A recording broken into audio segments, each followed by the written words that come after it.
تو قائد اعظم کی بہن کی حیثیت سے تمام تر اختیارات، تمام تر عزت شہرت انجوائے کر سکتی تھی، لیکن انہوں نے ایک ڈکٹیٹر کے خلاف لڑنے کا عہد کیا اور اس کی سزا بھگتی۔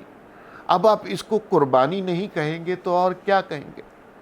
اسی طرح ذوالفقار علی بھٹو کو دیکھ لیجئے۔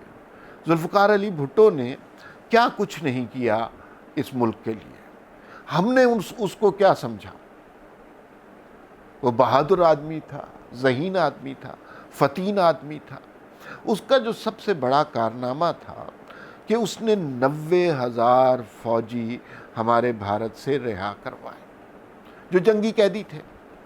90,000 اتنی تعداد ہوتی ہے، اکٹھے ہو جائیں تو شہر بھر جاتا ہے، اور وہ مطلق العنانی انجوائے کر سکتے تھے۔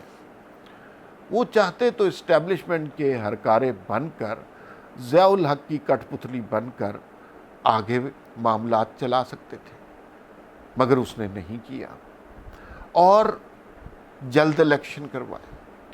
اس شخص کا جس کا اسٹیبلشمنٹ پر اتنا احسان تھا کہ 90,000 لوگ رہا کروائے، اس شخص کو کے ساتھ احسان فراموشی کا یہ سلوک کیا گیا کہ اس شخص کو اس واقعے کے 4-5 سال کے بعد ایک غلط مقدمے میں پھانسی دے دی گئی۔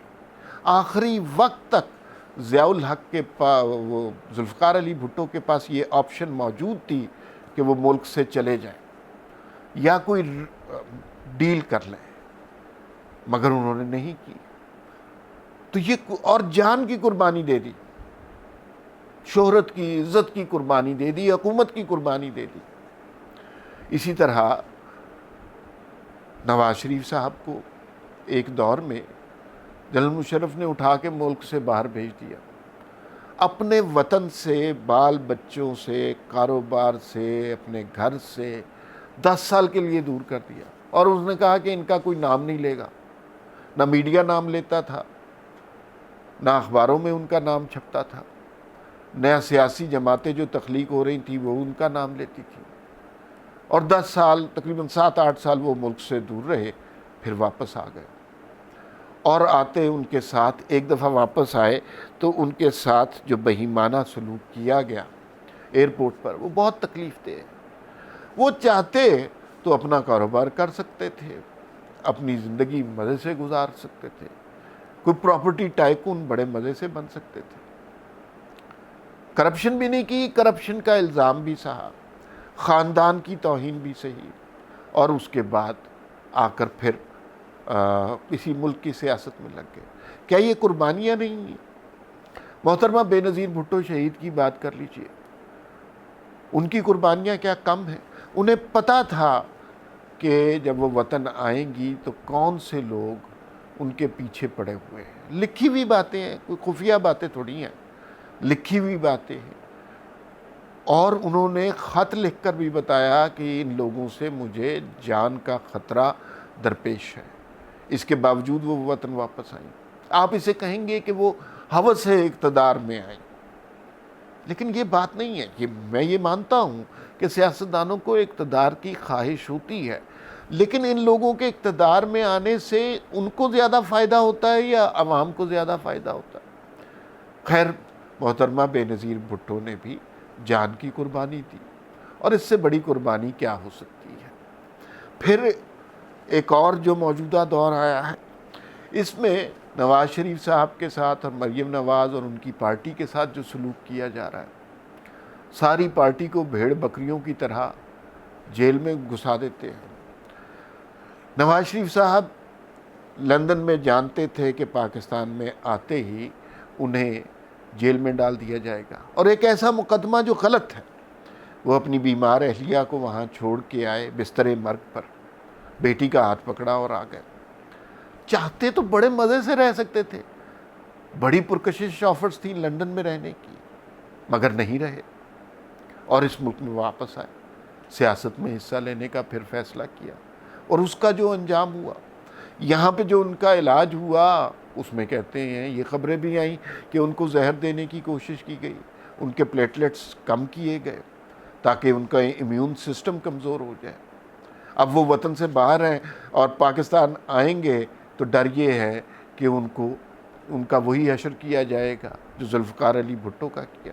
جو مریم نواز ہیں ان کے خلاف کردار کے بارے میں ایک خاتون کی حیثیت سے جو گھناؤنے الزام لگائے گئے، کیا آپ میں سے کوئی برداشت کر سکتا ہے اپنی بہن بیٹی کے متعلق اس طرح کی بات؟ ان لوگوں نے برداشت کیا.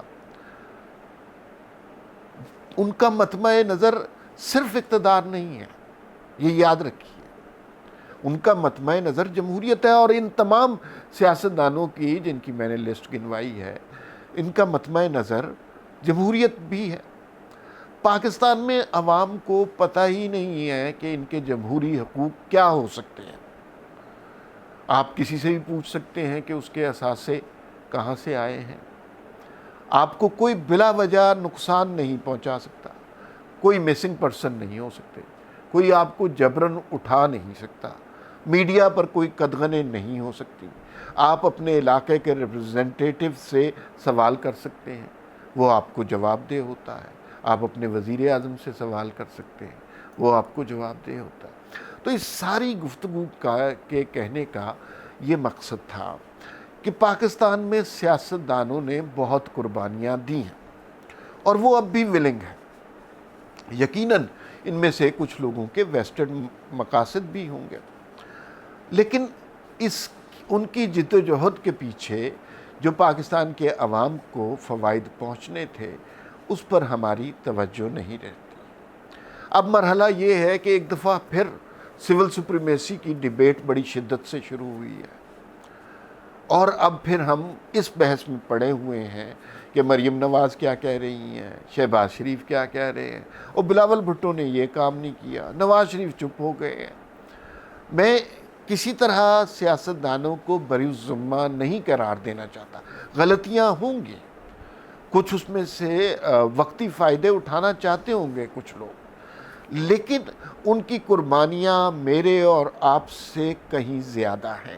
تو اب جب سول سپریمیسی کا نعرہ لگایا جا رہا ہے، اب جب ووٹ کو عزت دینے کا نعرہ لگایا جا رہا ہے، تو بس ذہن میں یہ بات رکھیے گا کہ یہ نعرہ صرف سیاسی جماعتوں نے اقتدار میں آنے کے لیے نہیں لگایا.